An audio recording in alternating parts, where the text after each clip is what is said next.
En Angola, l'une des filles de l'ancien président angolais, José Eduardo dos Santos, a déclaré qu'elle avait fui son pays après avoir été menacée par les services secrets. Dans un message au journaliste angolais, Welwitschia dos Santos a déclaré qu'elle avait quitté le pays pour le Royaume-Uni après qu'un ancien ministre de dos Santos a été kidnappé.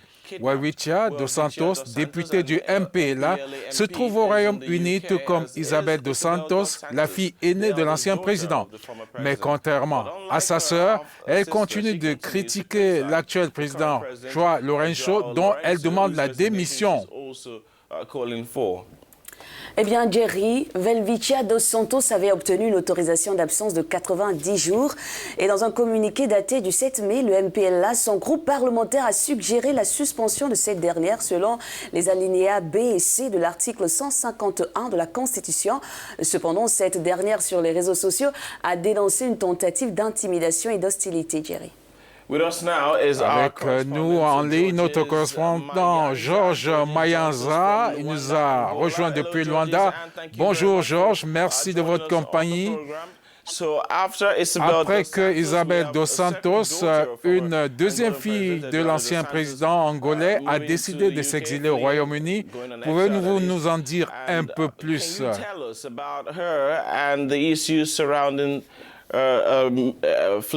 Going into exile in the UK?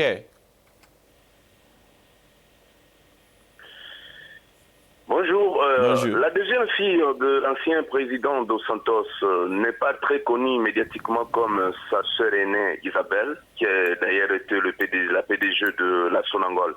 Mais néanmoins, Tizé dos Santos fait la politique comme étant député national de l'MPLA, actuellement député au Parlement. Alors, le raison de se décider de rester au Royaume-Uni en exil ne devait être mieux connue que par elle-même, puisque officiellement, Tizé dos Santos avait obtenu l'autorisation de s'absenter au pays pendant 90 jours et dont le délai est imparti.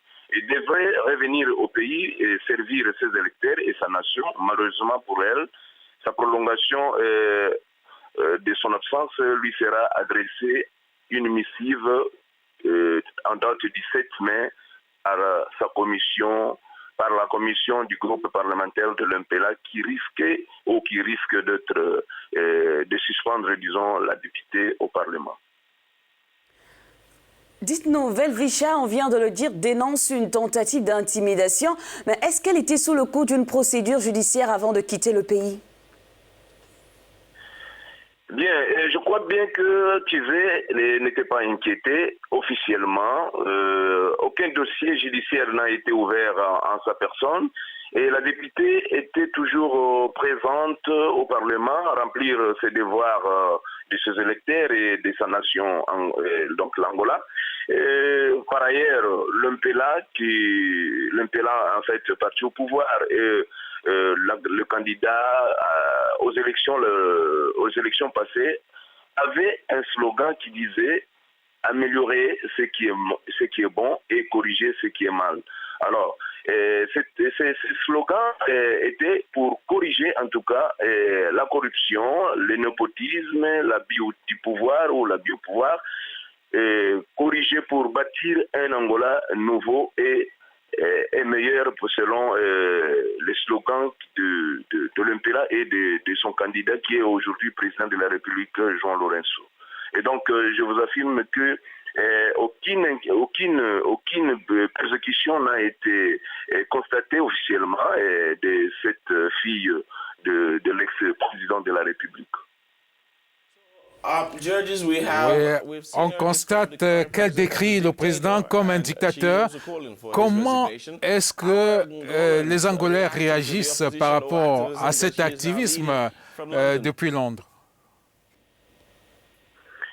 Bon, ces attaques vis-à-vis de son président du parti en tant que député national de la même famille politique sont en tout cas considérées des graves. Et d'ailleurs qui suscite de créer une forte crise au sein de l'MPLA même, certainement que l'opposition d'un côté peut aussi en tout cas se réjouir un peu de cette faiblesse étalée en public, surtout que le pays s'approche aux élections locales, donc l'opposition peut encore avoir des arguments à pousser auprès de la population ou auprès des électeurs. Donc ces attaques ont fait en tout cas la une dans les journaux angolais et pourquoi pas même les journaux dans le monde. En tout cas, comme les Anglais le disent, wait and see, parce que beaucoup en tout cas en parlent même dans des réseaux sociaux. Donc cette situation est en train de vraiment de mettre le parti au pouvoir dans le barrage, je pourrais le dire. Voilà, c'est ce que nous pouvions dire sur la question. Merci infiniment, Georges Mayanza. Nous reviendrons pour des développements. Merci infiniment. Merci. C'était Georges Mayanza, le correspondant d'Africa News à Luanda, en Angola. Il parlait de soubresaut de la fille du président, l'ancien président angolais qui s'est réfugié au Royaume-Uni. Vous êtes sur le Morning Call en direct sur Africa News, en français et en anglais. Vous pouvez aller sur notre site www.africanews.com pour plus de détails.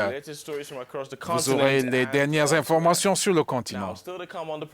À venir dans le programme. We take you to Naheni Batik. A concept based on Nous amènerons pour découvrir le textile lancé par des sœurs togolaises. De quoi s'agit-il? Restez en notre compagnie. Nous parlerons également de la Coupe du monde féminine et les préparatifs de l'équipe sud-africaine contre les États-Unis. Ils ont été battus 3-0 en match amical. Nous en parlerons en détail après une brève pause.